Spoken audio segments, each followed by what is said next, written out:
everyone, and welcome back to another episode of What the Forensics. My name is Rebecca, and I am joined here again today by the wonderful Journey and Nicole. This week, Nicole is going to be telling us all about the case of the Nembhard twins, and Journey is going to be starting our conversation around the faults of forensic sciences. I would also like to note that there is a listener's discretion advised, as we do have mentions of murder and sexual assault throughout this episode. So, with that being said, Nicole, would you like to get us started on the case of the Nembhard twins? Yeah, of course. I will say, though, once I started researching this case, I realized that there wasn't as much information on this case, which, does suck. But it also kind of comes into play and becomes relevant when it comes to Journey's part in our discussion around, faults in science. So there's that. And I've also sprinkled in a couple other cases related to twins and forensics. Of course, I do want to focus on the Nembhard twins. And so this is Orlando and Brandon Nembhard. And so the order of events, basically it's very start to finish, this is what happened, and that's it.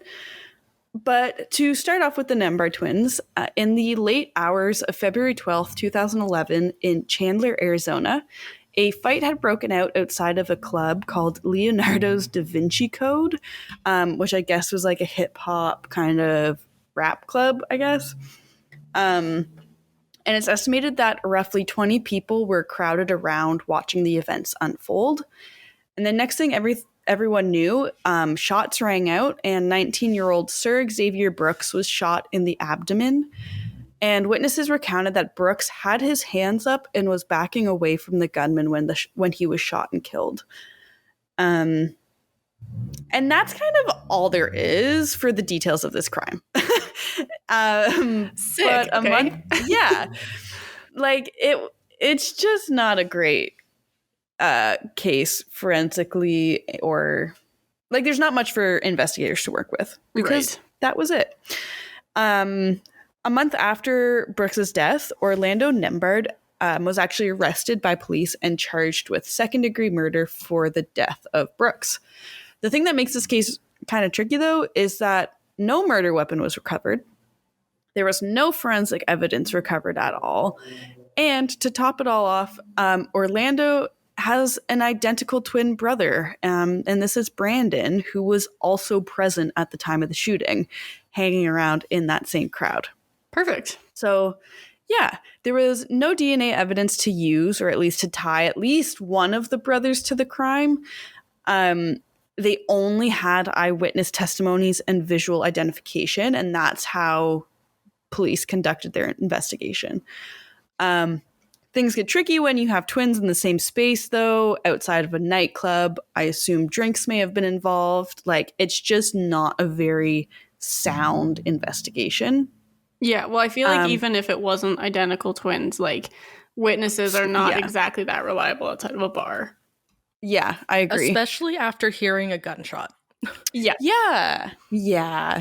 Oh, man, there's construction outside of our house, and someone dropped, a piece of lumber or something, and I was in the shower, and it sounded like a gunshot, and it scared me so bad. I was terrified. Oh, my gosh. Sorry, anyway. So, yeah, to, add on to all of those problems, too, the witnesses were identifying both brothers as being the shooter. So several noted that Orlando was the shooter, and then many actually gave conflicting descriptions and said that Brandon was the one who shot Brooks. So their clothing seemed to have been a main factor in their identification, or the eyewitnesses trying to identify them. And this is tricky because testimonies were all over the place. And some described the shooter as wearing jeans, a white shirt, and a white beanie. But one of the brothers, Brandon, better known as Blizzy, he apparently was wearing jeans, but a dark t-shirt. And then Orlando, who went by the name or the nickname Slick, apparently, told police he was wearing jeans, a white shirt, but a black beanie rather than a white one. So he had the shirt and the pants, but not the beanie. And then the other brother had the pants, but not the shirt and no beanie. Right. that's how their identification was made and how they said, Orlando, we're going to arrest you. I enjoy their nicknames. Yeah, I was going to say, I would love to know how they got these nicknames. Right? Blizzy and Slick. I know. Like, those are some nice flowing nicknames. Kind of decent. But yeah, so while no murder weapon had been recovered, it's believed to have been a .380 caliber. I don't know the proper way to say that. It was a 0.380 caliber semi-automatic pistol. However you say that caliber, that's what it was. Would that be like a 38? 38 caliber? Yeah. I don't know how they. I don't know would how. be. On my very limited gun knowledge, I think that's correct. Same. Okay, so then a 38 caliber semi-automatic pistol. That's what they think caused it, because no weapon, no gun has been found. But do they not have a bullet? That I don't know. Like, there's literally no information anywhere about it. All right, good stuff. And it's all news articles, and like you kind of have to take them with a grain of salt. I found an article written by one of the defense attorneys who had like, I don't know. There was no gun, no found. Did they, like, it's a nightclub, is there not cameras? You would think, but there was no mention of cameras. Okay. Yeah, so no CCTV footage. You would also think maybe video footage from like cell phones. This was 2011, so I feel like there were it was phones. hip and like you had a phone and it was cool to have a camera phone. Yeah. Yeah, there was like the first iPhone back then. There was Blackberries. They could have had phones. Well, and lots of people would have like nothing. actual like cameras with them. Yeah. So there should be something. You would think. You would hope. But here we are, 12 years later and nothing. So ultimately, the murder charges against Orlando were dropped as there was no concrete evidence linking him to the crime. And then bail was also reduced. It had been set at $500,000. And that was reduced to $10,000 after police realized there wasn't enough evidence to actually hold Orlando in jail for the murder. Jeez. Still kind of ballsy for putting it at 10,000 if they have literally nothing linking him to the crime. Well, it's like $500,000 to $10,000. Like, that's an insane drop. Yeah, that's ridiculous. But then also, like, I know you can post bond on a bail, which, if I remember correctly, is only 10% of your bail. So really, if he could post bond, he's getting out for like a grand at that point. Yeah. Ooh. Yeah. The Brooks family was not happy about this. Yeah, because they were obviously like, one of them did it. Why are you releasing both, kind of thing? Or at least dropping it so one of them could be easily released. Yeah. And then in a press release, Maricopa County Attorney Bill Montgomery, he detailed that while there were eyewitness testimonies and evidence to suggest one of the twins was involved, not sure what evidence he was referring to aside from the eyewitness testimony, prosecutors still couldn't move forward with the case. Really? So. Makes sense. Yeah. I mean, like, if you don't have... I mean, you're just... At that point, you would just be going to a trial. If there's a jury, you're trying to convince 12 jury members that 20 people all saw the same thing, that it was this person. Yeah. But all 20 can't agree that it was the same person. Well, it is a waste of taxpayers' money, unfortunately. Yeah. I mean, I don't think they care about that, I will say. I guess so, yeah. But yes. They're probably just like, it's a waste of our time. There's no evidence. Yeah. I've got bigger fish to fry. Yeah, it was definitely like, it's not worth it. Whatever. We'll keep the case open. If we find anything, then we can continue with it. Yeah. But I guess like friends of the brothers were saying that one of them had a tattoo, a very like pretty prominent neck tattoo. The other one didn't. And I guess that was being used to kind of identify them. Take that with a grain of salt. Not all media articles talked about that, but apparently that was a thing. So yeah, the judge ended up deeming the case inconclusive, and then both brothers were actually released and are currently free as of the last update I could find. Oh, wow. Yeah, and I couldn't really find much. Like, all of the articles I found were like 2011, or they were combined in like other twin cases from like 2018, and then I think the most recent one was 2021 that mentioned the shooter still remained unknown. Wow. So as of 2021, at least, we still don't know who. That's crazy. And I'm kind of taking the no updates as a sign that nothing's progressed in that case, because you would think if you find more, you're going to let the public know. Yeah. So I'm pretty certain that there hasn't been much progress since 2011, which is really unfortunate for the family of the victim of Brooks. I find it very interesting that they didn't continue to press charges because Yeah. I think you kind of like, from my point of view, I think you got to look at it being like, what can we charge him with? Yeah. Like, I understand that, yes, there is a victim. Yes, there is a dead 19-year-old. But looking at the case, there's nothing to show what killed them aside from a bullet hole. Yeah. There's no DNA evidence. There's no footage. There's only the word of 20 people. Like, it's just a very circumstantial case. And I think in the sense of law, like, you can't do much with circumstance. I mean, they have. Don't get me wrong. Yeah. Many times in the past. I know. It just feels like, because these guys are black, so it feels like black men have been prosecuted for way less, right? Mm-hmm. Like that's Oh, absolutely. Mm-hmm. Yeah. With regards to the gun, because I know you said like they didn't even find the gun. Mm-hmm. And I guess we don't know because there's so little information like publicly shared about this case, but like, was there like any search warrants conducted? Because I feel like unless either of the brothers like got rid of the gun, which is also very likely if he shot someone with it, then you would suspect that if they conducted like a search warrant, then they'd probably find what they're looking for. And if not, that's more evidence towards like innocence for them. But yeah, I couldn't find anything that talked about a search warrant. I wouldn't be surprised either way. Like, I would like to think that they would conduct and do their due diligence. But with the information provided, I can't positively confirm or deny that. Yeah. But you would hope that they would search. You know what I mean? Like, I'm really giving them the benefit of the doubt that they didn't just stop at, 20 people said it was this guy. We'll charge him. Shit, we don't have any information on this guy. Gotta let him go. Like, I'm hoping that's not what happened, but I find it very interesting that there was no, like, they couldn't find the gun at all.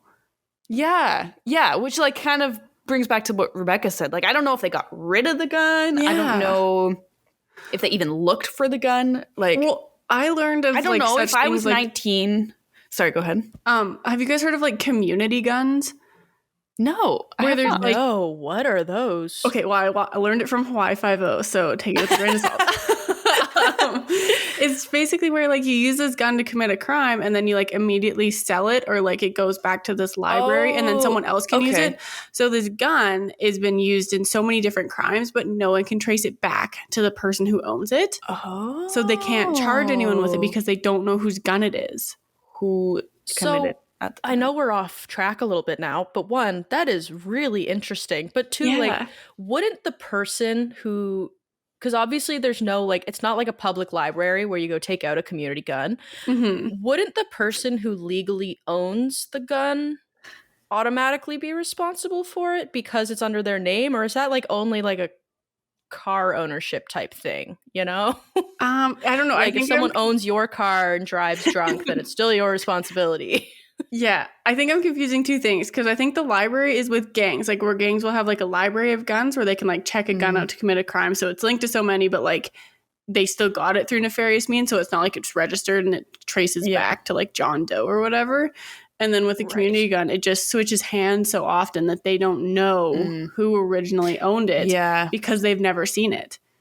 Yeah, I've heard of cases like that where it's kind of like when you just pawn off a gun. Like if I were to just kill someone, not have it in my name though, pawn off the gun. Now that's in someone else's hands, and like it's, I don't know. You could probably trace it back to the time frame that that person owned the gun, or like try and find records that way. But no, that's really cool. I feel like that happens a lot more than we would like to think. Yeah, because that's the only thing that especially I can think in of. The States, unfortunately, I think. Yeah. Yeah, because I just don't see any other reason why, like, how they wouldn't be able to find a gun. Yeah. Like, they're kind of hard things to hide. Like, I was going to say, like, I don't know. I honestly don't know how the Nembhard twins, how old the Nembhard twins were. I would think that they're within 19 to 25, though. The victim was 19. I'm going to say they're around that age. Yeah. If I had a gun at that age, I would have absolutely no idea what to do with it. Let alone if I just had it and it was there, couldn't tell you. If I shot a person with it, though, couldn't tell you what I'd do. Yeah. Probably under my pillow and hope for the best. Like, they're not going to find it there. This is like the tooth fairy. Hopefully the gun fairy comes and takes it away. It'll just go away. It'll just be fine. I'll have a $20 bill under my pillow. Out of sight, out of mind. Yeah. Yeah. So, like, I guess good for them if they actually managed to hide it. I don't know if they had someone they gave it to. Yeah, who Couldn't knows? tell ya. The twins, if you're listening to this, let us know in confidence. I promise we won't tell anyone. Is there a statute of limitations on murder? I think it's on all crime, is it not? I think murder might be one of the few with no statute, but I very well could be wrong. Okay, because for some reason I thought it was 50 years, and then I was watching Hawaii Five-0, and they said there wasn't a statute of limitations, but there was for robbery, which was 6 years. Okay, yeah, I'm just thinking of like all those historical cases of like cold cases in the 70s that like people were just charged and stuff, but I mean, I guess like the 70s, part of them are still less than 50 years ago, so I guess it could be 50, I'm not sure. Yeah. A quick Google search, the Strategic Criminal Defense Calgary tells me that indictable offenses, so murder, sexual assault, and robbery, have no statutory limitation periods. Oh. Is that for Canada? No, that is for Canada. Interesting. Okay, so there's a little bit of a difference between Canada and the States then. It says these crimes can be prosecuted regardless of how much time has passed since the alleged offense date. Well, that's good to know. That is at least for Canada. Yeah. Interesting. Okay. Long story short, I'm sure they would still be charged if today they were like, oh, we found the gun. Who killed this man?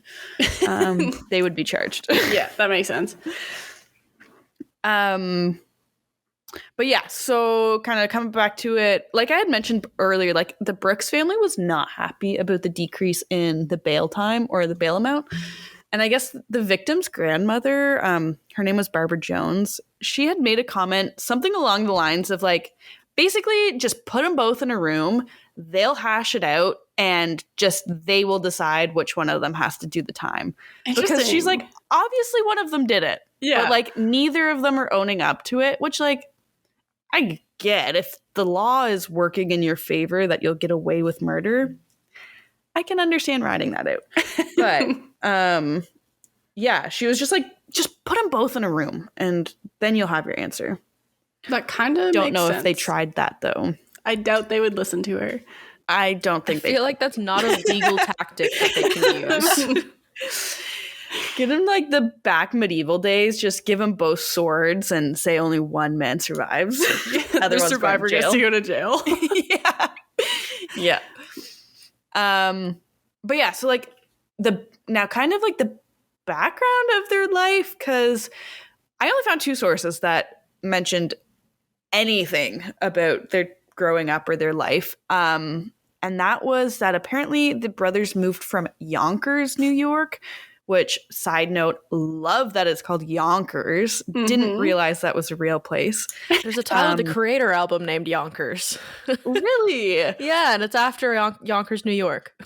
No way. I thought it was like some spoof off of like Yankee, like just a very New York thing a Yankee turned into Yonker. That makes sense. They moved from Yonkers to Phoenix, Arizona. And Phoenix is about a 30-minute drive to Chandler, Arizona, is where the shooting occurred. And I've come to learn that the world doesn't view distances in time frames. So let me do a quick conversion. Yeah, that's a very Canadian thing. Is like, oh, it's only a 30-minute drive. And people are like, well, how far is it? And you're like, 30 minutes. It's like and they're like, that's drive. not a measurement of distance. Yes, it is. Not tell you the kilometers in the slightest. Yeah. No. Well, it depends on like what speed limit the road is. Yeah. Like the whole way could be 50 kilometers an hour, which obviously it's going to take more of the time than if you're on a highway going 110. Yeah, literally. Yeah. And if you're in the city, like how much traffic is there? Right? Yeah. That was like the biggest thing. So I have a coworker from South Africa, and she, every time she was asking me where something was, I would go to say like, oh, it's only at like 30, 45 minutes away. She's like, okay, how far is this place away? I'm like, I'm telling you, it's 30 minutes away. She's like, no, let's back up. And I'm like, okay. So I now have to Google, and I'm more cognizant of it. But from Phoenix, Arizona to Chandler, Arizona, Google Maps is telling me in traffic, I guess there's rush hour at the moment, it's about 37 minutes or 24.6 miles. Okay. 24.6 miles is 39.58 kilometers. That means nothing to my brain, but to those that means something. There you go. There's your conversion. Just give me the time. I don't understand the kilometers. Yeah. Let me know how much time to book out of my day to get to it, and that's all I need. That's so wild. So yeah, about 40 kilometers, sure. So quite close. Like you could take a bus there in like an hour and a half. Yeah. But yeah, so they moved there. Sure, that's where the shooting happened in Chandler. And apparently, take this again, sources, who knows. Orlando apparently had faced charges in the past related to burglary and marijuana possession. 4 of these, though, were dismissed. I couldn't find the total amount. And then apparently he did plead guilty to a marijuana violation and possession of stolen property. And then Brandon apparently doesn't appear to have any run-ins with the law and looks to have a clean criminal record. Take that how you will when it comes to trying to figure out who commit the murder. But both brothers were described as hanging out with the same kind of crowd. They all had the same friends. So they were like pretty close to each other. It wasn't like one of them was a mastermind criminal and the other one like went to university and did nothing with their life, and was the golden child. But right. Yeah. Was Brooks known to them? Did you come across anything that said that? Yeah, because that feels like something that they would be like, oh, Brooks and Orlando and Brandon went back X number of years kind of thing, or it was like a stranger. No. I feel like my educated guess based on the minimal resource there was, I think just something occurred outside of this nightclub. People got rowdy, a couple drinks in, some fists started to be thrown. Someone shows up with a gun to a fist fight and results in a 19-year-old being killed. Right. And also though, like he's 19 at fake IDs do exist, but like isn't 21 the legal drinking age in the States? Like, yeah, it is. It generally is, but I know and I have no idea if Arizona is one of these states, but there's a couple states that actually have exceptions to that. Okay. Not even full states, but like I know New Orleans, Louisiana, has an exception, and I only know that because I went there when I was 18 with my parents. And if I was with my parents and I was 18 years old, then I could drink. I do recall that being something. Like if you are with a guardian in a public space over the age of 16 or something like that, then there are some allowances. I don't know how that is for the rest of the world, but it does remind me of that. Okay, a quick Google search says that there are 5 states, Alabama, Arkansas, Idaho, New Hampshire, and West Virginia, allow underage consumption of alcohol under limited circumstances, such as in the presence of parents for religious or medical purposes, or while in a class that requires tasting. Oh. A So tasting class. That is okay. That's so fun. I know it's probably related to culinary school, but it just sounds like a great class. Well, because you can work in a bar and be religious underage, classes. can you not? Yeah, you have to take like training though. At least in so Canada, maybe it's you this can. training. Like they go to mixology school or whatever, and they have to like taste their whatevers. That'd be cool. I don't know. I'm just guessing. Yeah, no, a great educated guess. But yeah, that is unfortunately all I have about the Nembhard twins. And so I kind of wanted to shift to 4 different cases. They're not big, they're not huge. Like there were just cases I found that sounded interesting, so I thought I'd include them. And to start are the Finn twins. Charles and George Finn, they served in World War II. I don't know if they were together, but they did both serve in the like U.S. Air Corps. And basically, long story short, they purchased an airplane from the Bakersfield School District. However, after they bought the plane, the government was like, hey, you can't actually purchase this plane. We need the plane back. And because like the school district apparently just wasn't allowed to sell the plane. Just a really quick side note. Why did a school district own a plane? I'm assuming it's like an aviation school. I will be honest. Didn't look it up. So we're gonna do that right now. Fair. I just hear school district and I assume primary to 12, and I'm like, that's weird. But it could be flight school. I don't know about World War II, but currently it is a pre-kindergarten to 8th grade school district in Bakersfield, California. Weird. What? So I can't provide an answer on that one. I will say, did not do a lot of digging on these cases. That's okay. Long story short, school district owned an airplane they weren't allowed to sell. Bam. Yeah. Maybe they weren't allowed to own the airplane to begin with, and then the government was like, what's going on? Now you can't sell it. Now you can't sell it. I don't know why you have it, but you can't sell it. So there was a plane, and one of them just decided to fly it out into the Nevada desert and then hide it from the government. And I guess the government could not find a massive plane in this desert. They must have hid it like really good in a cave or something. Mm-hmm. No idea. Just, it was hidden. But both refused to return the plane, and ultimately, like they tried charging them with it, but ultimately a federal grand jury decided against prosecuting the brothers, since the witness that they had couldn't tell which twin it was that flew the plane, and they had no plane as evidence, and they had no other physical evidence to tie them with. So these, yes. What was their plan? Yeah. Like, you steal a plane and you hide it. You can't fly that ever again. Unless you fly under the radar. I was going to say, I don't know how planes work, and I don't know how radars work. But I feel like you could be kind of sneaky. Yeah, I think as long as you fly below a certain altitude, most trackers can't actually see the plane. I think. Also, it's funny you bring up this case because it's not like it's not related in the slightest, like the twins with this case. But did you guys just hear about I think it was South Carolina? Yeah, South Carolina, an F-35 military jet went missing. Oh, I did hear that. I saw that. I thought it was fake, so I ignored it. Yeah, they did end up finding it. Something happened. The pilot got ejected. The plane just kept going. They didn't know where it went.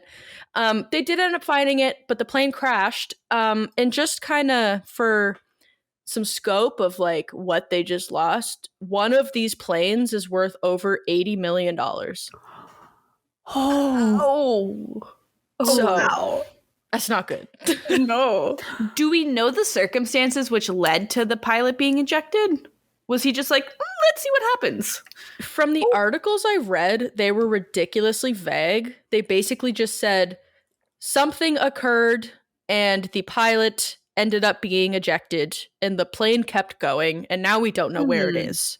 Oh, That's very Okay. funny. okay. Like, how do you Maybe just the pilot what? was in on it and tried hiding it. That was his plan. Because it's like, how do you just lose a whole plane just in the air and it's just gone? Right? Why isn't that still on the radar even without the pilot? Literally, do they not have trackers? It's 2023. There should be trackers on planes. Yeah, I don't know. That's wild. But just briefly too, so I guess they bought a surplus. So the idea of buying a plane, I will mention, was they wanted to start their own airline. Okay. So I guess they thought by buying this plane, it would like start that process. So they bought a surplus. It was a C-46 twin engine transport. Couldn't tell you what that is, but we're going to Google it. And they bought it for $21,000. That's a lot of money for that time. For that time, Even now. yeah. Yeah, I wouldn't spend that. But it's like it's a cool looking bullet type big plane. Kind of looks like a bomber, but not a bomber. Oh, I don't know anything about planes. I recommend you look it up. We'll post a photo on our website of what it looks like so anyone listening can go check that out. Perfect. Yeah. Yeah. But yeah, so those are the Finn twins. Now moving on to Hassan and Abbas. The last name in that was like O. I don't know if that's actually their last name. Like O-H or Hassan just the letter O? No, just the letter O. Oh, interesting. Yeah, I just looked it up and it's just the the letter O. Yeah. So not sure, not too sure about that. But basically, again, too long don't read. They are a set of twins that are believed to have pulled off a jewelry heist on February 25th, 2009. They stole upwards of 5 million euros worth of watches and jewelry in Germany somewhere. Wow. They were caught on CCTV footage, so there was 3 of them, and a glove was left behind. I don't know how you would forget a glove, but anyways, that happened. So they took DNA samples from the glove, which led them to the brothers. But I hope you discuss this a little bit further, Journey, in your part. They couldn't tell which brother it was, and they couldn't even tell if like both were even involved in the heist, or just one or the other. Interesting. Yeah. Both twins did have criminal records for theft and fraud. Unfortunately, the CCTV footage was absolutely useless as the faces were all covered. And so both brothers were freed as they refused to cooperate and no other evidence was found. And the jewelry and watches are still missing. Really? Yeah. Wow. They have not Damn. recovered them. Yeah. That's crazy. Interesting. Okay, yeah. It's just so like upsetting that there's like actual video footage and DNA evidence and like nothing can come from Nothing. that. But it's also like, I guess, I don't know. It's so tough because we've been so spoiled with TV shows where they're like, well, just like see how tall they are on the Enhance it. video. Like TV has ruined like any knowledge I have on just how much evidence they actually gather at a crime scene. Yeah. I think Bones has been the one to ruin it for me with all of the technology they have too, and like what Angela can do with like the screens. Like she'll take a crappy CCTV footage and then all of a sudden it's super like the pixels enhanced. Yeah. Like and then like you just solved a serial murder in 2 days. Wow. That happens all the time. right? Like, no. Here we are. But one can dream. Bones is so good. It's like a pipe dream for every forensic scientist. Literally. It really is. Yeah. Okay, next quick case are the twin foxes, they're known as. They were born in 1857. get this, it's Albert Ebenezer Fox and Ebenezer Albert Fox. They're the brothers. Okay, that is incredible. I have a theory. Yes. They're not twins. It's just one person. And he's like, no, that's my brother Ebenezer. No, it's my brother Albert. If there weren't photos of them side by side, I would 100% back you up on that. That makes sense then. But yeah, there was documentation. But they basically used their twinness to their advantage as long as they could. They continuously had frequent run-ins with the law. They would commit robberies, and then they survived by like poaching and stealing. I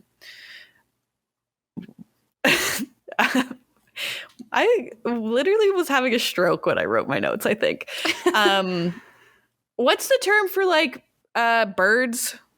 Starts with an F. No. Anyways, but like they just stole birds. They stole chickens and they stole farm stuff from the farm. Fowl. Yes. Yeah. That's the one. So they would steal fowl from farms and live basically that way. So between the two of them, I guess the twins were convicted between 150 and 200 times throughout their lives. Wow. But each time, because they would make sure neither of them, like both of them weren't at the scene at the same time, they would just create this huge stink and demand compensation from authorities for convicting the wrong brother. So like one would be charged and he'd be like, no, you've got the wrong guy. I'm suing you for this, or like whatever they did back in the 1850s. Yeah. And then, surprisingly, though, with advancements of forensics and technology, they soon learned that fingerprints were different for twins, unlike DNA at the time.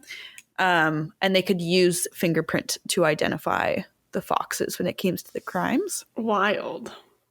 I know.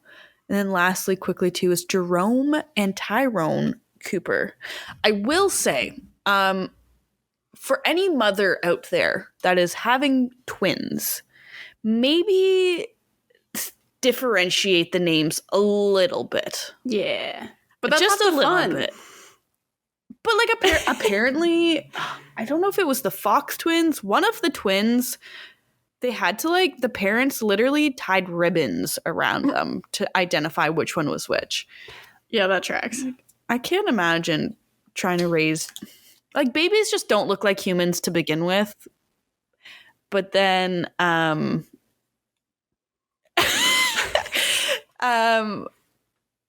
try and, like, identify non-human looking humans, and there's two of them, that just seems like a lot of work. I don't know. Tying string seems smart. I would do that. They are identical. Like, you cannot tell. Like, even probably as their parent, you're like, I actually don't know who you are. Yeah, unless there was like some identifiable like birthmark or something. Yeah. I can't imagine doing that. I would be such a bad parent, calling them the wrong child name. Yeah. Especially too when you have names like Albert Ebenezer and Ebenezer Albert. Like you're just it's a shoo-in for a mistake. Maybe they did that so that if they did call them the wrong name, it's like, no, I didn't. Your name is still Ebenezer. Just a lifetime of gaslighting. Literally. I love it. I love it. And then they did that to the cops too. Oh, genius. Perfect. So Jerome and Tyrone Cooper, a 26-year-old unnamed female had been physically and sexually assaulted while she was walking to her car in November 1999. Semen samples originally didn't match anyone in their database. No evidence like fingerprints were found. There were no witnesses because it was late at night. And the victim was attacked from behind and couldn't provide a description of the attacker. 5 years later, though, a man serving time for a different sexual offense ended up submitting a DNA sample, which was a match from the same sample that they had from the November 1999 assault. The only catch, though, was that Jerome Cooper, who it matched with, had a twin brother, Tyrone, and supposedly both brothers were registered sex offenders and lived in the same area. Oh, shit. Go ahead, Journey. How are you a registered sex offender and your DNA isn't in a database? So that's the thing. Such a good question. Yeah, that's the thing I don't know. Like, I don't know if they became after the fact, like if they both were caught for a different crime, were sex offenders registered, and then that's where the DNA came from. But you'd think they'd have both DNA sets then at that point. But at the time, 1999, DNA technology, they were like, we know it's A. Cooper. We don't know if it's Jerome. Wow, I just tried mixing the names. Jerome or Tyrone. But it's one of them. Interesting. And to this day, the case still remains open. So, moral of the story of the last 4 super short tidbits and the first one that I covered, like, use your twinness to your advantage, I'll say. Yeah. If you want to be a master criminal, maybe consider it, because police and investigators have such a hard time solving a crime when they have similar pieces of evidence. You're like, That's I don't know what what to do. I was thinking through this whole thing. I'm like, man, if you want to be like a career criminal, you better hope and pray that you were born with an identical twin. Yeah. Literally. Yeah. That's insane. But yeah, those are like the twin stories that I have. They're kind of all like, regardless of the crime that's being committed, a lot of it is very similar in the sense of same eyewitness testimonies, if there's any, because they look the same. No DNA evidence. If there is DNA evidence, sure, one can be placed. We don't know which one. Yeah. Maybe both were there. We couldn't tell you. But we don't have enough, so we're just not going to do anything with the case, and it's just going to sit open. More like Which is so unfortunate, but at the same time, like, it's literally all they can do. Yeah. Because thinking about like the Nembhard case, like, yes, I agree, one of them should be convicted and do their time, like whichever one was guilty. Mhm. But like the family saying like, let them hash it out, or like people that are, I'm sure people are like, just lock them both up. But it's like, we accidentally incarcerate innocent people all the time. So it would look so bad if we incarcerated 2 people knowing one was innocent and we just couldn't differentiate them. Yeah. Yeah. Like, it's almost It's like, so tricky. but would you rather have someone who's guilty go free? Like, that's the argument, right? It's so weird. It seems like a really like it's an argument of like ethics or morals, really. Yeah. Yeah, it really is. But yeah, that's my little spiel on twins. All right. Well, thank you so much. That was really interesting. I don't want to offend any twins out there, but I think twins are so weird, and I think they're so neat. I'm so intrigued by them, but like I've never met or known twins, so like I could not give you like any firsthand experience, but they're just so fascinating. I know. I completely agree. I know like one set of identical twins and multiple fraternal twins, and all of them, I'm like, do you have twin telepathy? Can you read minds? No, it's super interesting, and it's really interesting to me how like they're just the fact that they were born the way that they were makes solving crime when they're involved that much harder. Yeah. Like, it's crazy. It's almost like get out of jail free card. Yeah, you're born with one, basically. Mm-hmm. But thank you so much, Nicole. Those cases were all very interesting. And listening to that and kind of hearing what we can't solve with when involved to twin cases kind of brings us very nicely into our next discussion, which Journey's going to be leading, which is about the faults that we might find in forensic science. And I'm sure our listeners might not like to hear the fact that there might be faults in forensic science because it's what we rely on to solve crime. But like everything, there's always going to be issues with it, and it's really important that we bring those forward and talk about them now. So, Journey, would you like to get us started on this exciting conversation? Yeah, so we took a whole class on the faults in forensics, but I'm not going to cover everything that we talked about in that class because it was like a whole semester's worth of information, even though that class got canceled more often than it was actually held. Yep. But if you are interested, the textbook that we used is The Scientific Method in Forensic Science, a Canadian handbook by Mike Isles and Paul Wilson. I don't know how available it is. I feel like we all struggled to get it. I think don't tell the dean this. I think I like got mine online for free. By I think when like ZZ Library was still going or Z Library. Yeah. It basically just talks about like what's wrong with forensics and how can we make it better and like what needs to happen and all of that fun stuff. So if you guys are interested in reading it, I would suggest that. It is a textbook, so don't expect it to be interesting. I will also recommend Actual Innocence too. Yes. I don't know if you were going to mention that because that's more kind of book-like, I'd say. Like it is a textbook. We used it as a textbook, but it's more novel-like. Yeah, it has stories. It goes into... Yeah, like every chapter is a different case study sort of thing. Yeah, exactly. Yeah, it goes into... it's written by the people who started like the Innocence Project, The Innocence Project. Yeah. Yeah. And so it's called Actual Innocence by Barry Scheck, Peter Neufeld, and Jim Dwyer. It's when justice goes wrong and how to make it right. Yes. Yeah, so the first thing that I think we should kind of discuss is DNA, since this case involves twins and twin DNA is very intriguing. So monozygotic, which is identical twins, they actually have identical DNA, which offers a very unique problem for forensic examiners because they're not able to tell which twin actually committed the crime, as we saw with the last one or the couple that Nicole talked about. And so it's also an issue, as we saw, with eyewitness testimony because twins are identical, so we can't even tell them apart visually, especially if it's like late at night and we're far away. We did a whole talk about that in our psychology and law where like eyewitnesses are unreliable as it is. So how are we going to expect them to tell the difference, especially if twins are involved?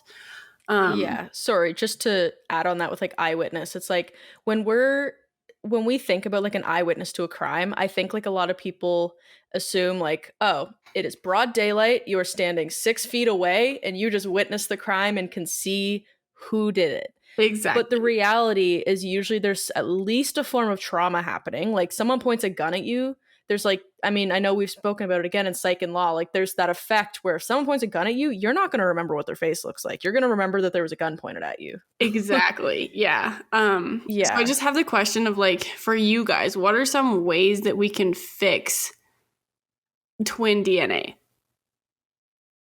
That is an excellent question, Journey. There really isn't any way. No. So my question is then like, because I don't really have a biology background, but like, is it 100% we have determined the exact same? Or are there components that can help differentiate? So when you Google, do identical twins have DNA? The answer is no, but it's not a reliable source that comes up. And they're only saying no because there's mutations that can happen. So you can be identical twins, but like one identical twin might have a mutation of some sort. But I feel like you wouldn't be identical then. But I guess they're identical in the sense that they came from the same egg.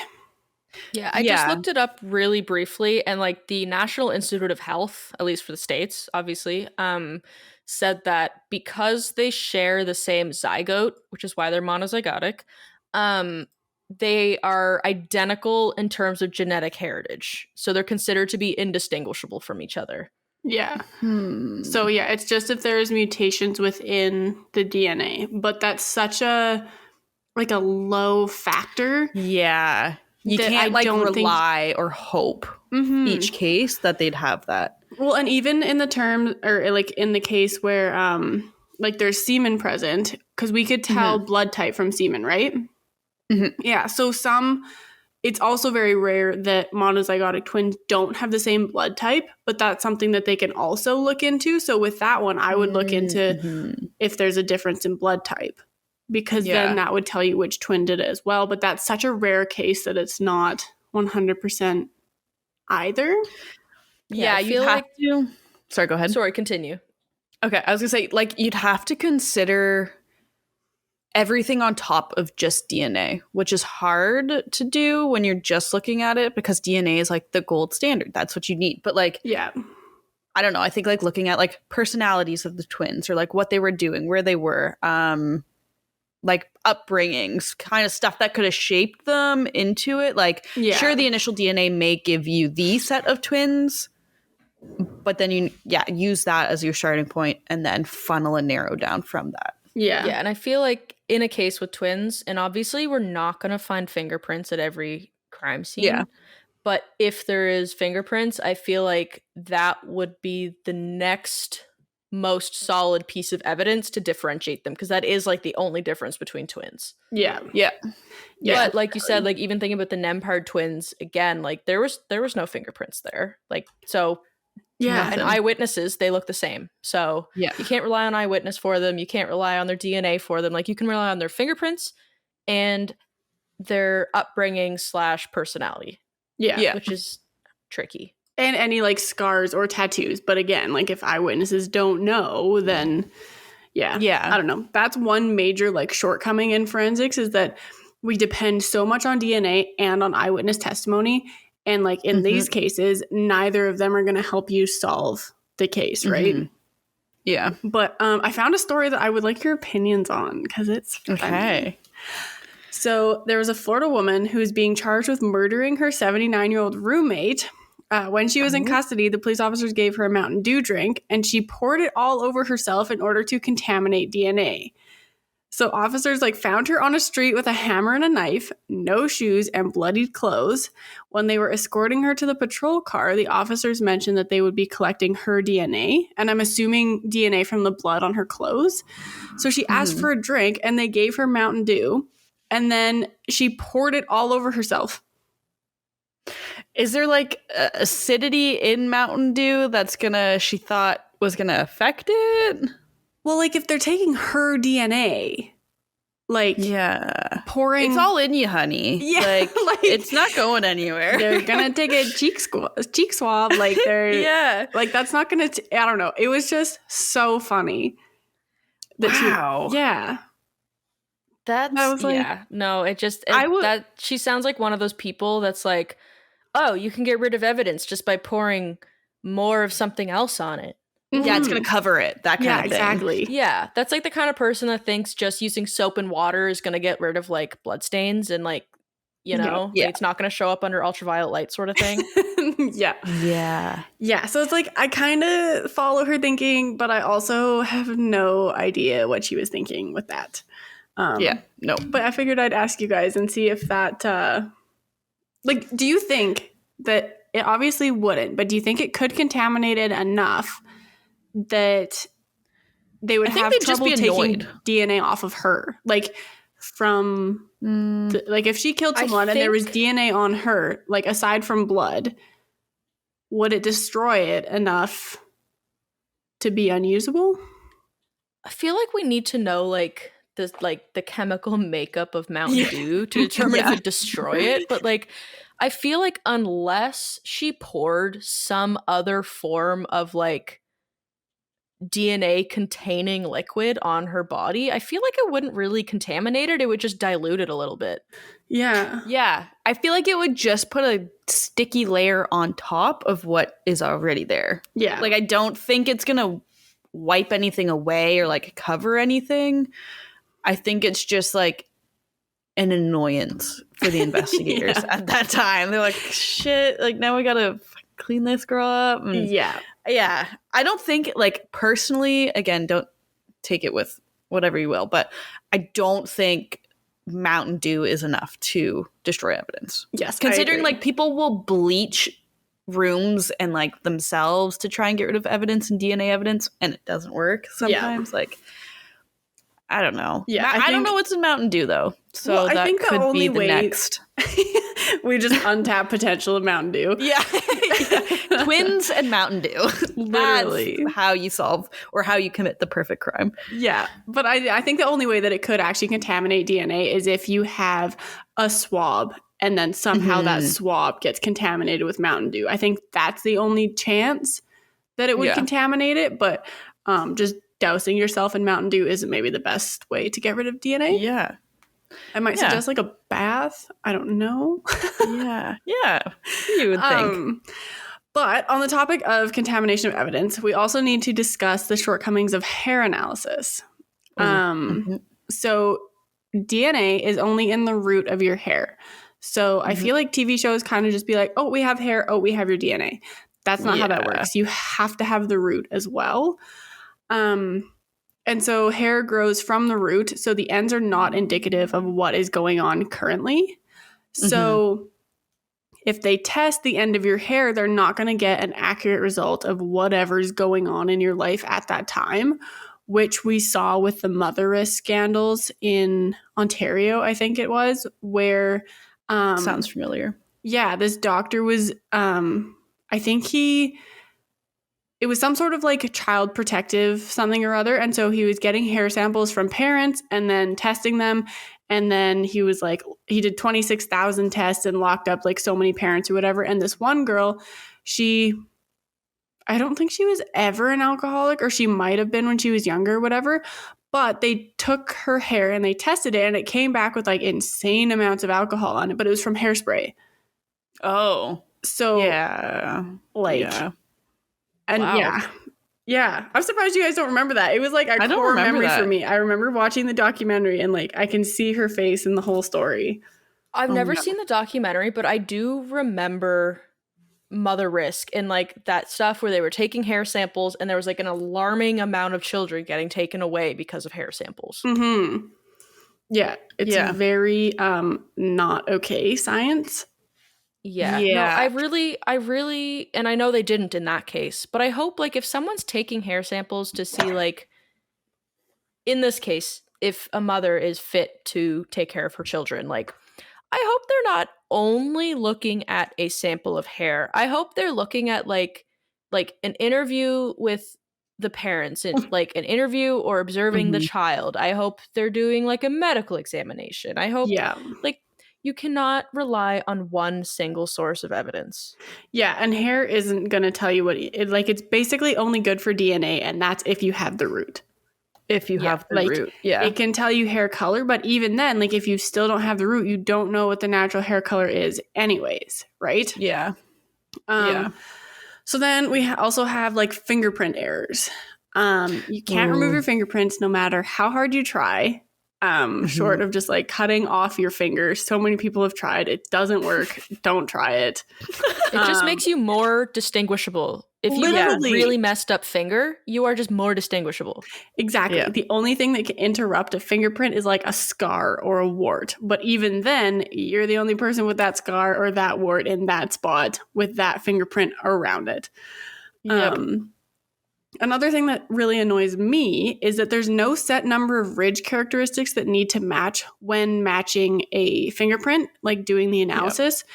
So each practitioner basically has their own number of matches. So it's very like subjective, I think or not subjective or whatever. Like each practitioner can decide what's a match and what's not a match. But like if you send it to a different one, then they're going to be like, oh, well, that's not a match because there's not 8 characteristics. And they're like, you know what I mean? Yeah. So like labs in Europe could be like, oh, well, we have 10. That's enough. Whereas like labs in like the US could be like, there's like 3. Sure. Yeah. Like exactly. There's no standard that allows investigators to know this is exactly how many I need to make a match. Yeah. Which can be good or bad depending on the case. Well, and even like who decides what the perfect number is, right? Yeah. Because there could still be cases where that's not enough.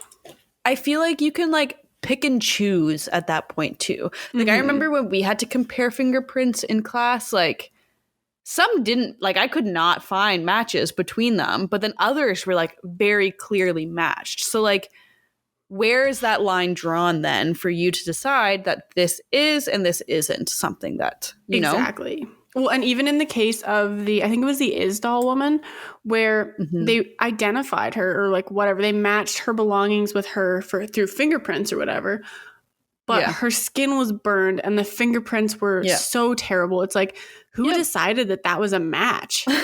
Like, I don't understand. Yeah. But yeah, and then like, it's also human error plays a huge part in it because like, we are human. We can make mistakes. But I don't know. I feel like APHIS has played a big role in that because a computer is then searching for that and there isn't that human error with it. And so I think when you submit a fingerprint into APHIS, they do a big search. They come back with like 10 or 15 matches, like potential matches. And then it's up to the human examiner to go through and actually be like, this is a match, this isn't a match. I feel like, though, even with APHIS, you need a human programmer to create it.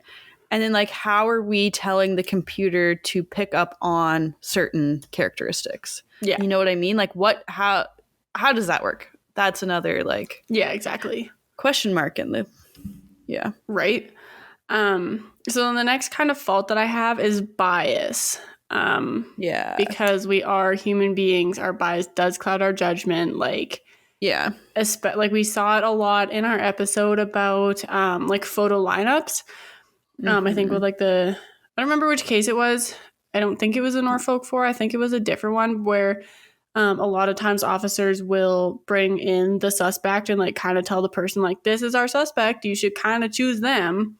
So like, yeah, we're giving feedback, being like, oh, like, good job on that choice. Or, exactly. You chose the right person. Yeah. Yeah. Yeah, like I know police want the victim to feel like they did a good job, but unfortunately, like to prevent bias from falling on them, like they really just need to be like, okay, thank you for your help. Yeah, exactly. Yeah, goodbye. Like leave now. Right? Or even like I think it's confirmation bias where you're like looking for information that confirms your theory. Like that one's huge. And a lot of people are like, they get this one suspect in their mind and they're like, no, it has to be them. So they're looking for evidence that only fits them, but they're missing like a whole bunch of it. Yeah. So like confirmation bias also then turns into like tunnel vision. So it's like, I think it's this person. I have a hunch. So I am only going to look for information about this person that confirms my theories, which is such a big issue. Yes, it is. That leads me into my next point, which is having untrained police officers performing forensics. Oh my gosh, yeah. That one makes me furious. Grinds my gears. Not only because I went to school for forensics and can't get a job because you have to be a police officer, but it results in like improper scene protection because they don't understand what part of the scene needs to be protected. So they don't rope off the right area. They're contaminating it by like walking around and getting rid of a whole bunch of evidence and disturbing so much and all that.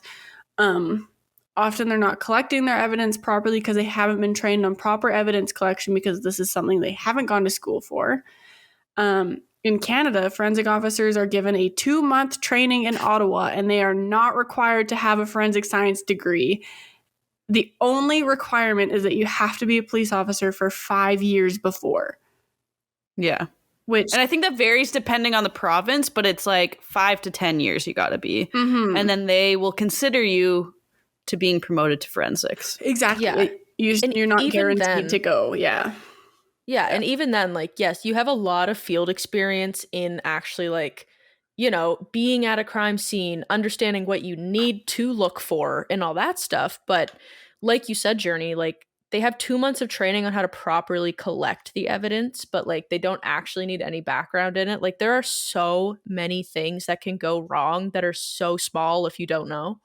Yeah, well, and even when I was talking to one of the guys on the like City of Calgary forensic team, and he was like, because you have a 4-year degree in forensics, you would most likely be accepted into the forensic program, but he couldn't guarantee it. So after 5 years of policing with a degree in forensics, it still isn't guaranteed that I would get to be on the forensic team, which feels like such a shortcoming in forensics because it's like, oh, 100%. Yes, real life experience is important. Yeah. But you're also kind of like, they'd have to unlearn so much, I feel like. Because if you've been doing the wrong procedure from day one, it's going to be way more difficult to relearn it or like unlearn it and then relearn it versus just being like, well, this is just how I've done it. So after this 2 months, I'm just going to do it my way. Yeah, well, like, it's a little demotivating or unmotivating because it's like, well, if I, for like, at the beginning of like when we were doing forensics in university, I was like, well, maybe I'll still go like to depo and do like RCMP, and then I'll do forensics because that's what I wanted to do. I wanted to work on a forensic team in the RCMP. Mm-hmm. I don't want to do that now because I don't want to be a street cop for at least 5 years. Yep.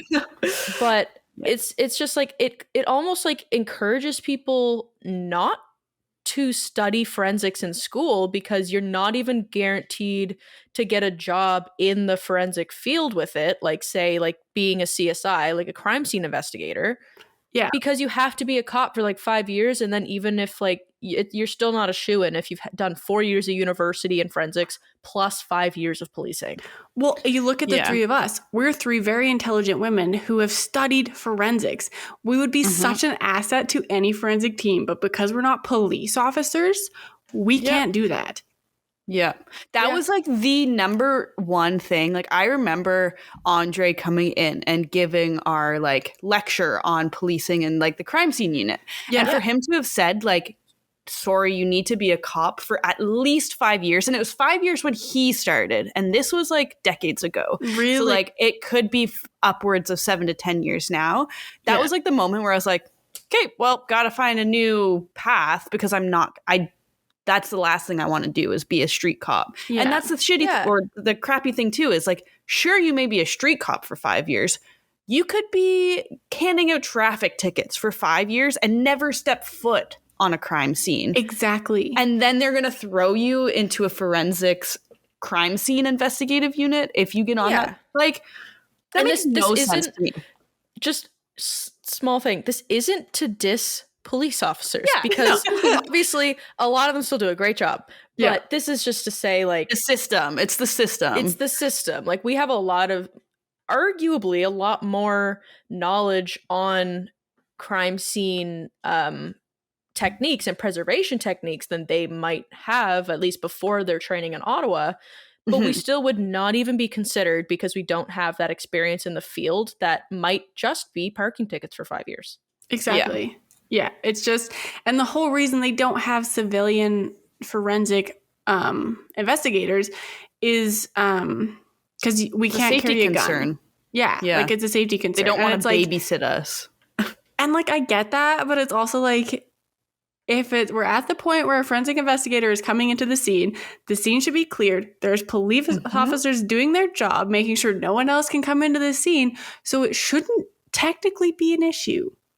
Yeah, it's not like we're going guns blazing into like a shootout. Like, you don't call a CSI investigator to a shootout. Exactly. It feels like they're acting as if like every single crime scene where a forensic investigator goes is going to be like Criminal Minds, where like they're bringing in the psychologist to go to the active crime scene, and you're like, you don't need, in most cases, we don't need the psychologist at an active crime scene where there is a hostage situation.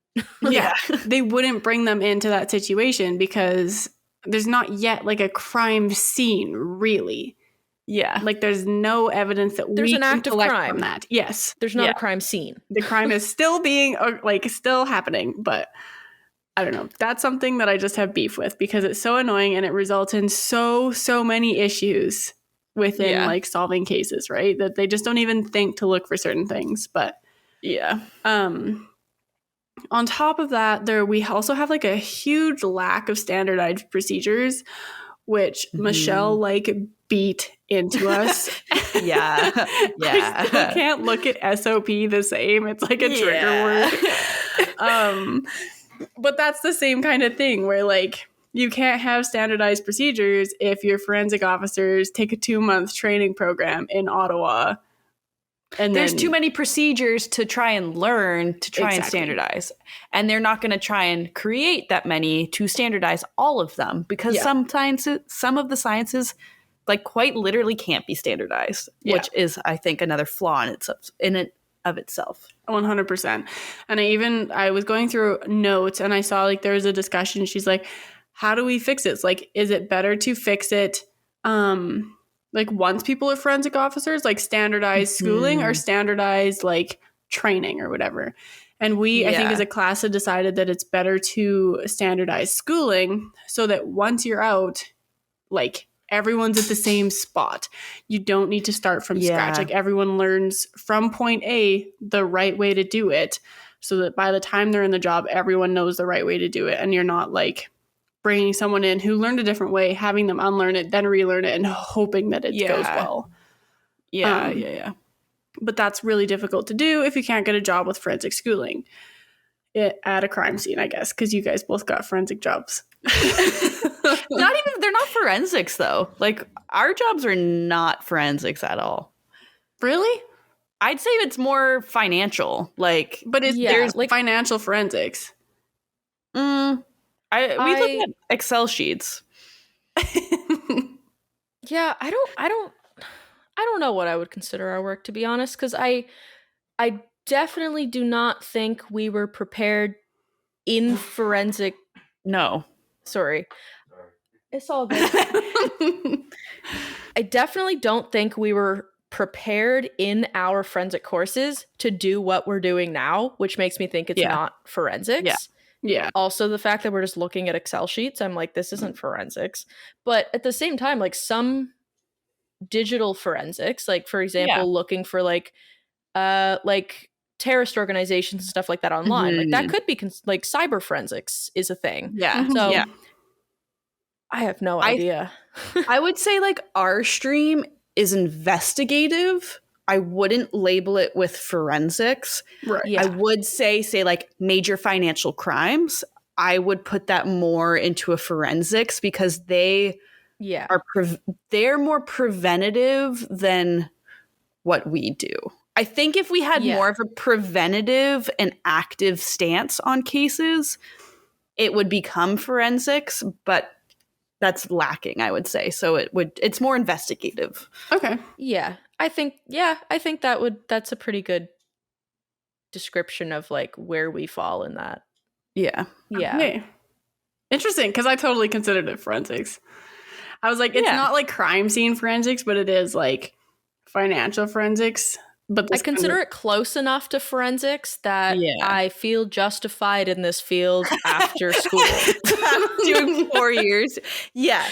I do think like we learned the critical thinking from our forensics courses to apply to our current position. Like definitely that regard. Yeah. Yeah, absolutely. Do you also think though that like this whole CSI effect, which is where like you've seen TV, you know what happens with crimes or whatever, that's what that means. Do you think that our course was kind of structured around that, where she gave us like what's exciting about it instead of like going into like the financial crimes and like some of the like lesser known, less exciting like forensics 100%. Just to keep people enrolled? For sure. We had one in-class presentation from someone who worked in financial crimes, and me and Nicole work with her now. Oh, really? Yeah. That's like, I don't know that like at all. Yeah, but it's exactly. That's just it. It's that forensic programs are still at least the one we did, and I'm not bashing it, but they're still so very focused on the types of crime that people expect when you hear forensic sciences. Yeah. Like you can say the words forensic accounting to me, and I know we did an episode on it, but now that I'm saying it out loud, I'm like, I don't know what forensic accounting is. Like, what do they do? Like, we only did like the physical forensic sciences through our degree. Yes, very much so. And like, I don't know if that's because like digital forensic sciences are still so new and undiscovered.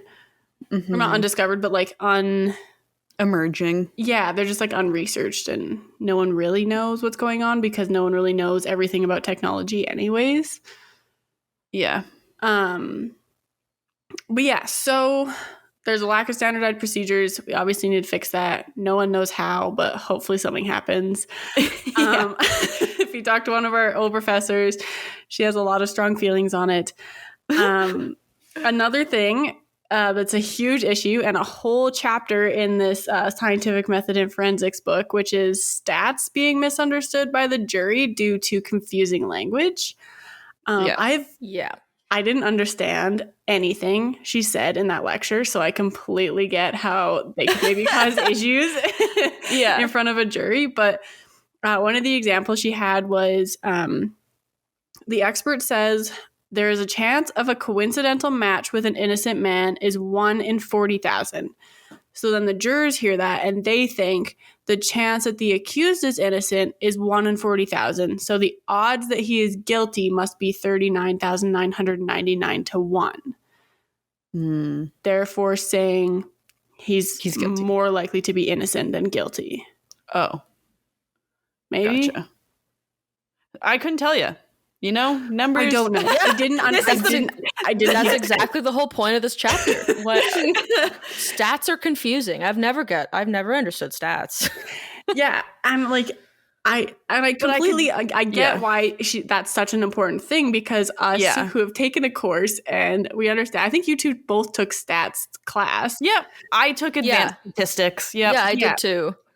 I never did. I have got no idea. I've struggled understanding statistics since grade 5. Like, I don't get it. They're so confusing. And then it also leads into the prosecutor's fallacy.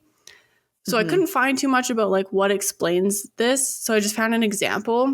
And so the example says that the probability that this nurse's shift would coincide with so many deaths and resuscitations by chance is 1 in 324 million. So she must be guilty. So saying that there's like a low percentage that, or like a low chance that she would be like just by happenstance, like so many people would die on her shift. So like they are saying she's guilty because angel of death kind of thing. Yeah. Basically like she was there at the right time, whatever. So she has to be the one. Yeah. So I guess that's fair. Like reading that statistic, like 1 in 342 million, I'd be like, yeah, they're probably guilty. That makes total sense. But like thinking about it, the perspective you said, like it's a nurse's shift. What about the nurses that are like like they're on the same rotation? So there's like say there's like 4 or 5 nurses on the same rotation. All of them have a 342 out of 1 or whatever million chance of being guilty.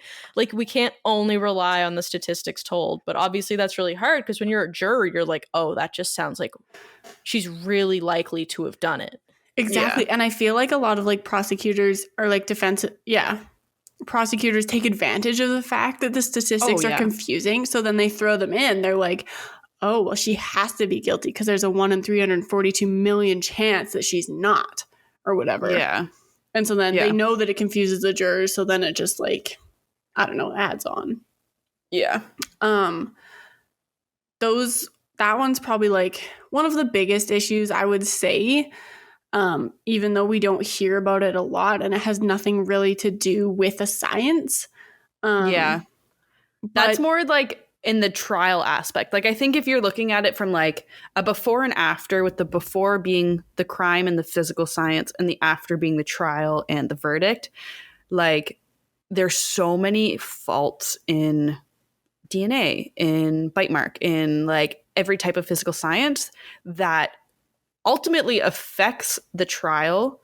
But then once you're at the trial, then you have all of these numbers being thrown out to completely like skew what was found in the physical science. You know what I mean? Mm-hmm. Well, and so many people, like a lot of like forensic experts get on the stand and there's so many big words because it is a science. Like if you try to get a forensic expert to describe forensic chemistry to a jury, most people don't understand most terms in chemistry as it is, or even biology, right? Like there's just certain terms that we're lucky enough to understand, but not a lot of jurors would. Yeah, like the experts on a jury trial are going to give the facts. They're probably not going to try to give like an explain like I'm 5 kind of description. Exactly. Like they're probably just going to say it how they said it in their report, because if they say it any, I don't want to say dumbed down, but kind of like if they try to simplify it at all, I feel like they might think that the jury thinks they are less competent than they really are. Or it could be misconstrued in a way too. Like if they are trying to summarize their findings in a certain way that something slightly is mixed up, like the defense or the prosecution can jump on that and be like, oh, this is this, you know? Well, and the defense and prosecution, they have the report. So they're like, well, in your report, you said this. Why aren't you saying this now? And then kind of attack the credibility of the expert or whatever. But that also kind of leads into the whole like terms you use. So in TV shows, we hear it's a match. It's an exact match. yeah. That matched Yeah. 100%. You cannot say that in a forensic science because nothing is ever an exact match. Like Even twins, even DNA. You can't say this is an exact match to Orlando Nembhard because it might be Brandon's. Yes, it is. What's the word that they use instead? I think they have to do like similarity or like. I just think of similar, like they are something percent similar. Yeah. Or they appear to be a match, or they appear similar. Or like there's some sort of jargon that appear to be words right there. Yeah. It appears to be a match. Those are magic words. Yeah, exactly. So like this DNA appears to match Orlando Nembhard. Like, and then you're like, well, what is appears? What is the percentage to match? Are we looking at a 98%? Are we looking at an above 50%? Like, it's so ambiguous. Well, and even like that's percentage is such a fun term because I don't remember what course it was, but they talked about the difference between saying something in percentage and saying the percentile that it was in. Yeah. So they're like, oh, this matches to like the 98th percentile, but that means something completely different than saying this is a 98% match. Yeah. Yeah. Absolutely. Yeah. I don't know. It's just, it's tricky. But I didn't research that, so I can't really talk too much about it. The next kind of point I have is like bite mark evidence is incredibly faulty. We did a whole episode on that. If you want to hear us yell about Dr. West and bite mark analysis, go listen to it. We get heated. And then contrary to TV shows, forensic examiners cannot determine time since death. Because you can't prove that. Like, I think we briefly spoke about that in an old episode as well. I just can't remember which one off the top of my head, but you can like guesstimate. You can take into account various factors and try to create a timeline. But from my understanding, like you could use like entomology to like hopefully give you a timeline if present. But like it's not gonna, like you said, there's no match, there's no exact time, there's no exact frame. It won't be definitive. It won't be definitive. Yeah. I think that was one of my biggest shocks from school was learning you couldn't actually say this person died 5 hours ago. From a body. Because like every single TV show is like this person died at about 3:40 a.m. Literally. The hour and the minute. Yeah. Well, and it's just like there's so many different things. Like, yes, you can look at rigor mortis, but that's different for each body. And same with liver mortis. Like, it's like, and it's different for the humidity, and it's different for where they were laying, and it's like there's so many factors. Yeah. And like, climate and everything affects that, which I think we talked about in like our decomp or something. I remember Nicole talking about it.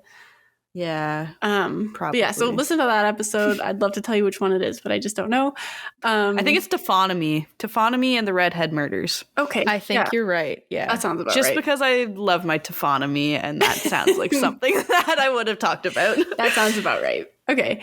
So the next one I have is like forensic anthropology specific.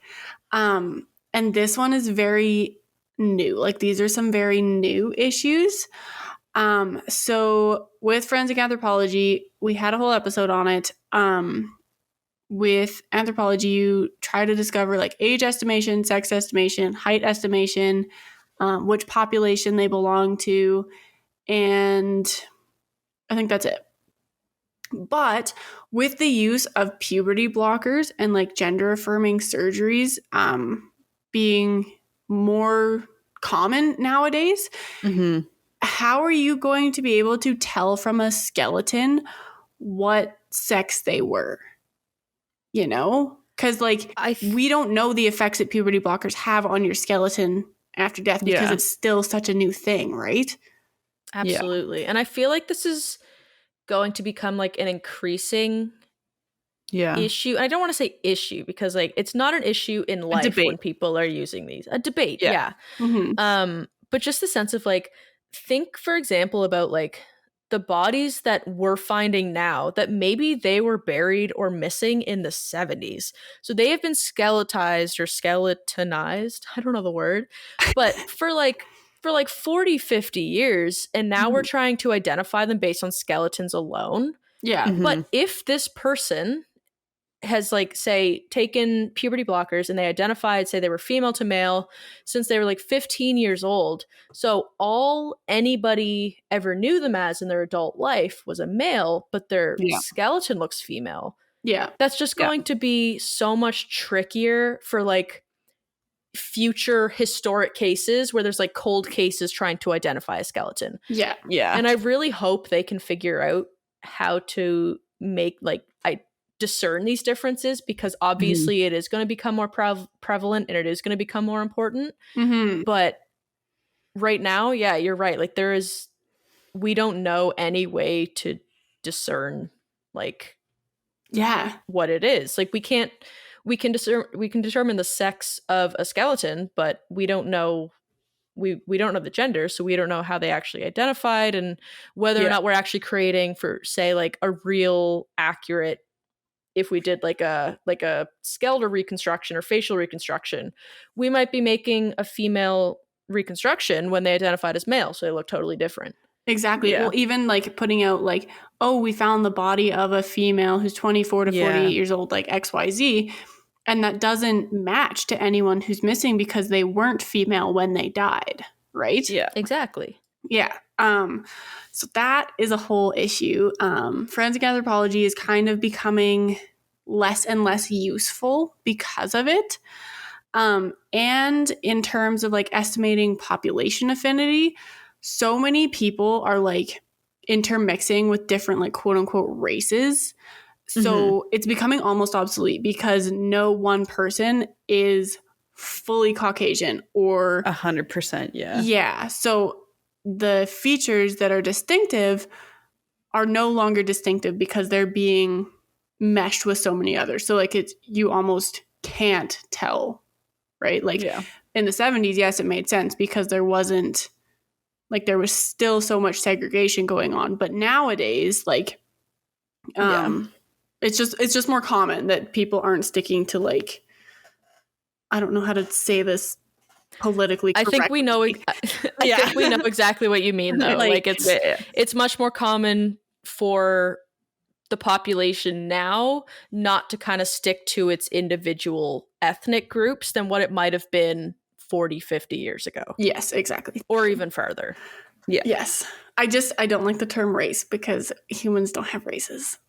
Yeah. I know. I struggle to use it. But anyway, so the next thing I kind of have is that impression evidence is a major issue with collecting the evidence and then comparing it to things in order to identify it. We see it a lot with fingerprints and tire mark and shoe tread and like all of those things because you can't look at something and say definitively, this is what it is. Because you just like, there's so much that can go wrong, really. Yeah. I was looking on the Innocence Project website as well for this, and I found some very interesting statistics. Okay. So more than half of the wrongful conviction cases covered by the Innocence Project and around a quarter of all wrongful conviction cases since 1989 have been because of misapplied forensic science. That's so disheartening to hear. Yeah. Right? Like it hurts because like you put 4 years, some people many more years into an education to like try and better a science and like understand that science. Yeah. And then you have that statistic of misapplied forensics. That also makes me so sad because like Nicole, I heard what you were saying and you're absolutely right. Like we pour 4 years and there's countless people who obviously are pouring even more of their lives into this just to be told that there is a lessening population of people that believe in forensic science because there's both a few individuals who are making a bad name for forensic science because they're using it like biasly and they know they're using it on like they're misusing it. Yeah. But then there's also the fact that there's like, I don't want to say forensic science is new science because chemistry's not new, biology's not new, all this stuff. But obviously, we're always looking for new ways to solve a crime. So for a lot of years, bite mark analysis was like one of the go-tos. Mm-hmm. And within the past, I'd say it's only like a decade or so, we've realized how faulty bite mark analysis is. So Yeah. it's just a little bit intimidating to go into a field that is so relatively new. Like I'd say like 150 years or so is kind of new, because biology, chemistry, like they have been trying to figure that out for like hundreds of years. Yeah. But yeah, like everything we learned could be irrelevant in 50 years. We don't know. Exactly. Yeah. And that's kind of the issue. And it's like, that's just of cases that we know of that have been labeled wrongful conviction cases. Like, we don't actually know the correct percentage of that, which is bonkers. And it's hard too. Like, I feel like forensic science is such a corruptible field. If you're in a physical science, if you get the wrong person as an investigator, you get the wrong whatever, one change in that piece of evidence could be the make it or break it for an individual's guilt or innocence. Exactly. Which is like so hard to like conceptualize, because that's so much power that you are placing on people with 2 months of training. Literally. Ugh. And that's where bias comes into play. Yeah. It's not good. And so the website also said that a lot of the time it's because forensic science practitioners provided either misleading testimony that exaggerated the connection between the crime scene evidence and the person of interest, or they mischaracterized exculpatory results as inconclusive, or they downplayed the limitations of forensic science method that they used. So like they didn't tell you like, oh, this cannot say this. This cannot be an exact match. We can only remove people from the suspect pool instead of saying this is who it was. Yeah. And the polygraph test is kind of a whole issue within that. Because it measures like bodily functions, and you're in an already stressful situation, so you're going to show stress markers on the polygraph, and they're going to be like, well, you did it. You killed the guy. Well, isn't it that polygraphs can only come back inconclusive? There cannot be like a conclusive polygraph test that says that you did it. I think that's my understanding. I think they base it off of the number of inconclusive instances, like how many lives there were. And this reminds me, sorry, I was gonna say, this reminds me of like a Dateline podcast episode I even just listened to the other day, which was like really long story short, man was murdered, man's son and his wife were suspected of the killings. They both got polygraph tests done, and the son's test showed that he was lying, so probably inconclusive. And so that was one of the main pieces of evidence that they were saying, like, oh, well, he was inconclusive, like he's being pretty suspicious, but like it was well known that he had a traumatic brain injury as like an 11-year-old or something. And he was saying like, and even throughout all this, like speaking to this kid's like stepmother or his sister, his friends, all this stuff, like he didn't always make the most sense or didn't always say things that were totally true. And it was because he had a traumatic brain injury, so he reacted differently to things being asked. So it was like, not only do polygraphs not always work on normal people who are obviously just probably really anxious to be hooked up to it, and anxiety will impact the results, but then thinking about people with conditions that naturally, like their at rest result might already seem like an inconclusive result. Like someone with high blood pressure, for example, like I know they usually take controls, and I don't know how blood pressure works, but if they're telling the truth, but they're just stressed and their blood pressure rises, then yeah, they're probably going to sound like they're lying because it looks like they got stressed out. Exactly. Well, we even saw that with when we did confessions and stuff. Like a lot of the times, people who have like mental deficits, they are more likely to confess to the crime because you're convincing them that they did it. And then if you pair that with a polygraph test that they can't fully take anyways, like it just snowballs into this huge issue. And I learned that in the States, it's legal for police officers to lie to you. Yep. I didn't know that. I don't know how I missed that in our schooling. I don't know where I learned that, but Because I think in Canada they can't, but in the States they can. correct. Yeah, I think they can omit information from you, obviously, like in Canada, but they can't, like, I don't think they can outright lie to you and say, we have fingerprint evidence, so tell us the truth. That makes sense. Yeah. And yeah, also on the website, they say that like other times, like practitioners will provide false results, hide evidence, or they'll make mistakes that they just won't tell you that they make mistakes, which is kind of an issue. So I was going to ask you guys, like, would it be better to have a public or a private forensic lab?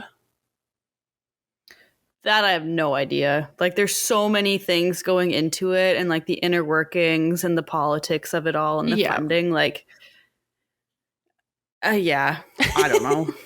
I heard agree. good and bad from both. So yeah, me too. I don't know think what the in answer terms is. of like, in terms of transparency, I would like to think a public lab. But like, I know, for example, like the woman who was stealing the what was it, like methadone or fentanyl samples for like 10 years and replacing them with like saline or something and falsifying a bunch, like that was a public lab. Yeah. So that's not great. But at the same time, like private labs, there's obviously a bunch of issues there too, because like what if they're falsifying documents and it's harder to tell because they're not owned by the government, so there's not as much insight into them. Yeah, exactly. Like, I think it's a big debate that needs to be had, but by very qualified people. Exactly. And unfortunately, there are not qualified people having that debate.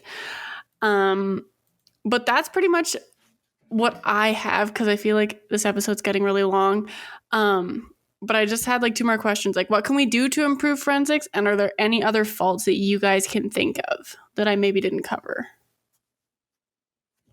So many faults, but I feel like that could be like an episode in itself. Literally. Like we took a whole let's course skip the on case it. study, just talk about problems. Yeah. Yeah. Literally you give any case, we could find a fault in the forensics. Yeah. Like, it's absolutely. so sad to hear, but like, it's just the truth at the end of the day. It's, Yeah. And there's like, sorry, go ahead. Sorry. I was just about to go a little on tangent in relation to that, so you can go ahead, but I was just going to say that like that even relates to like not always forensic science, but if thinking about our class it was wildlife forensics. It was still in forensics. But when we had to pick like a random piece of food, whether it's from the grocery store, whether it's from a restaurant, whatever, and then take its DNA and analyze the DNA, like, didn't you find that part of your cow meat was fly? Was like a horse fly? It was a sand fly. So yeah. Yeah. I so hear about this. yeah. What the hell? Oh, okay, yeah. Long story short, we sampled 2 different pieces of meat to compare what it would be. So I took 2 samples from 2 different frozen dinners, will not name them. One of them came back as having a match for a sand fly. And so from my understanding, what our professor said was a lot of the times the databases that exist have faults in them. So what could have happened was this fly was on the cattle as it was killed, and then that fly DNA managed to somehow mix in with the cow that I was testing. Right. Yeah. Or like the sandfly is what was tested, but it just fed on a cow, so it has cow DNA in it. Right. So it's like, I think in terms of like improving DNA databases, specifically in terms of wildlife, that's really hard because there are so many insects that feed on other animals that co-mingle and like co-interact that like I don't believe there were sandflies in Nicole's frozen dinner. No. But according to her results, her meat was sandfly. Yeah. Right. Yeah. And well, I've heard from like a couple students who had done that, I think a year ahead of us. And they tested like seafood and they were like, this is supposedly this. And it came back as so not that. And they were like, oh, okay. Because it was cheaper for it to be the second option than it was the first option.